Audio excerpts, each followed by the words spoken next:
ఒక స్పష్టమైన మార్పు వచ్చింది. ఆదాయం పెరుగుతా ఉంది. అందుకే నేను మిమ్మల్ని అందరినీ ఒకటే కోరుతున్నా, ఒక పక్క హార్టికల్చర్ చేస్తూనే ఇంకో పక్క రాయలసీమలో అనేకమైన వనరులు ఉన్నాయి. పరిశ్రమలు కూడా రావాల్సిన అవసరం ఉంది. ఈరోజు ఇక్కడ రాయలసీమ స్టీల్ ప్లాంట్ వస్తూ ఉంది. ఇప్పుడే మీరు ఒకసారి చూస్తే కొప్పర్తి, ఓర్వకల్ 2 ఇండస్ట్రియల్ పార్క్ కూడా 5,000 కోట్ల రూపాయలు ఖర్చు పెట్టి అవి కూడా అభివృద్ధి చేస్తున్నాం. రాయలసీమలో automobile, space technology, defence, aerospace, electronics, drone city పెట్టి గ్రీన్ ఎనర్జీ హబ్గా తయారు చేస్తున్నామని చెప్పి కూడా నేను మీకు తెలియజేస్తున్నా. ఇవన్నీ వస్తే మన పిల్లలు వేరే ప్రాంతానికి పోవాల్సిన అవసరం లేదు. అవసరమైతే వేరే ప్రాంతం వాళ్ళు రాయలసీమకు వచ్చే పరిస్థితి వస్తుంది. ఈరోజు వేదిక పైన హైదరాబాద్ పోయారంటే ఆ రోజు హైదరాబాద్ నేను అభివృద్ధి చేశాను కాబట్టి రాయలసీమ నుంచి, ఆంధ్ర నుంచి, వేరే ప్రాంతాల నుంచి హైదరాబాద్కు వచ్చారు. ఇప్పుడు మళ్ళీ ఆమె ఇస్తున్నా, తిరిగి వేరే ప్రాంతాలందరూ కూడా మన సీమ వైపు చూసే విధానానికి శ్రీకారం చుడతాం, చేస్తాం.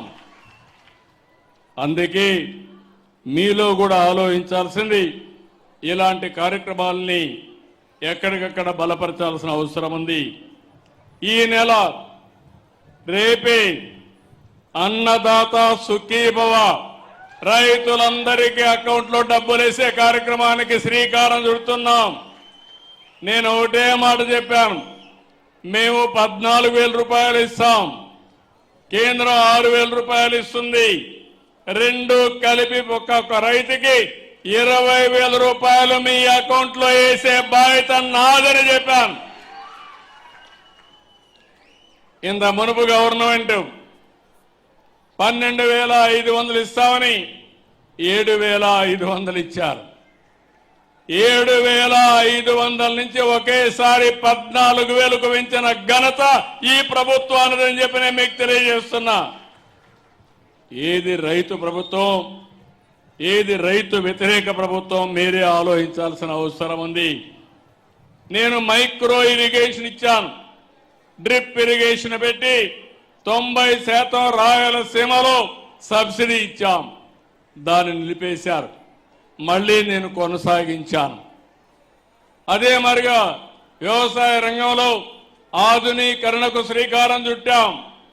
ఇంకో పక్క డ్రోన్ సిటీ పెట్టి డ్రోన్లన్నీ కూడా మీకు అందుబాటులో పెట్టి ఎక్కడైనా తెగులు వస్తే నేరుగా మందు కొట్టేది కూడా డ్రోన్ ద్వారా కొట్టే ఏర్పాట్లు చేపిస్తున్నానని చెప్పి కూడా నేను మీకు తెలియజేస్తున్నా. అదే మరి మా ఆడబిడ్డలందరికీ శుభవార్త, ఈ నెల 15 నుంచి నేను చెప్పిన మాట ఫ్రీ బస్, శ్రీ శక్తి, ఈ సౌకర్యం కూడా మీ అందరికీ ఏర్పాటు చేస్తా. దానివల్ల ఎక్కడన్నా పని చేయాలన్నా లేకుంటే ఎక్కడికైనా పోయి రావాలన్నా స్వేచ్ఛగా ఆడబిడ్డలందరూ చేసుకునే పరిస్థితి వస్తుంది. నేను ఇక్కడుండే ఈ జిల్లాలో మనం ఒక్కటి గుర్తుపెట్టుకోవాల్సిన అవసరం ఉంది. చాలా నదులు ఉన్నాయి. పాపాగ్ని ఉంది, చిత్రావతి ఉంది, మాండవ్య ఉంది, పినాకిని ఉంది, పెన్నా ఉన్నాయి. కానీ నీళ్లు మాత్రం ఒకసారి రాకుండా అవస్థపడుతున్నాం. ఈ సంవత్సరం మనకు వచ్చిన నీళ్ళన్నీ కూడా సద్వినియోగం చేసుకోవడానికి ముందుకు పోయాం. ఇప్పటికే చాలా రిజర్వాయర్లకు వచ్చాయి. దగ్గర 1000 టీఎంసీ నీళ్లు ఈ రాష్ట్రంలో రిజర్వాయర్లుంటే 700-500 టీఎంసీ ఇప్పుడే రిజర్వాయర్లో నీళ్లు నింపగలిగాం. శ్రీశైలం, నాగార్ సాగర్ ఇవన్నీ కూడా ఫుల్ అయినాయి.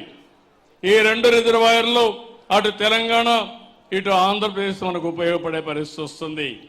ఇంకో పక్క గోదావరి ఉంది. గోదావరిలో సంవత్సరానికి 2,000 టీఎంసీ నీళ్లు సముద్రం లేకపోతున్నాయి. 100 సంవత్సరాల ఆవరేజ్ చూస్తే ఈ 2,000 టీఎంసీ నీళ్లు సముద్రం లేకపోతున్నాయి.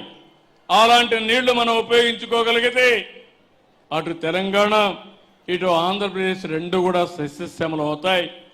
ఆ దిశగా ఆలోచించకుండా మనం ఏమాత్రం నష్టం వచ్చే ఆలోచన చేస్తే అది పూర్తిగా రెండు రాష్ట్రాలకు కూడా నష్టం అని చెప్పి కూడా నేను మీకు తెలియజేస్తున్నా. కాబట్టి మీరందరూ కూడా గుర్తుపెట్టుకోవాల్సింది, రేపు నేనిచ్చే అన్నదాత సుఖీభవ మీరందరూ కూడా మీ అకౌంట్లో వేస్తాం. సాయంత్రమే మెసేజ్ పంపిస్తాం, మీ అకౌంట్లో వేస్తా. రేపు అన్ని జిల్లాల్లో, అన్ని నియోజకవర్గాల్లో, అన్ని సెక్రటరియట్లో మీటింగులు పెట్టి మళ్ళీ మీతో ఒకసారి చర్చించి మీకు డబ్బులు వచ్చాయా లేదా అని చెక్ చేసుకుంటామని చెప్పి కూడా నేను మీకు తెలియజేస్తున్నా. ఇలాంటివన్నీ నేను చేస్తా ఉంటే ఈరోజు ఇక్కడుండే ఒక పార్టీ ఉంది, ఓసారి బాధ వేస్తుంది. ఇప్పుడే చెప్పాడు, నేను ఆ యాంగిల్లో నేను మాట్లాడడం లేదు. కానీ మనం ఒక్కసారి గుర్తుపెట్టుకోవాలి, నా తాపత్రయం. ఈరోజు కొన్ని కుటుంబాలు ఉన్నాయి, ఇంకా పేదరికంలో ఉన్నారు. నేను ఇప్పటికే మీకు ఎన్ని విధాల ఆదుకోవడానికి దేశంలో ఎక్కడా లేని విధంగా సంక్షేమ కార్యక్రమాలకి శ్రీకారం చుట్టాను. ఎవరు ఇంత పెద్ద ఎత్తున డబ్బులు ఇవ్వడం లేదు. అదే సమయంలో మీరు ఒక్కసారి ఆలోచిస్తే నేను కొత్త విధానానికి శ్రీకారం చుట్టాను. అది P4 అంటే బంగారు కుటుంబం మార్గదర్శి. ఈ ఊర్లో పుట్టారు, ఈ ప్రాంతంలో పుట్టారు, వేరే ప్రాంతాలకు పోయారు, వచ్చిన అవకాశాలను అందిపుచ్చుకున్నారు, మంచి పారిశ్రామికవేత్తలయ్యారు. ఒకప్పుడు నేను ఒక పిలిపిచ్చాను, అది జన్మభూమి. జన్మభూమి పిలుస్తుంది, రా కదిలి రాని అందరికీ పిలిపిస్తే అందరూ వచ్చి గ్రామ అవసరాలు తీర్చారు.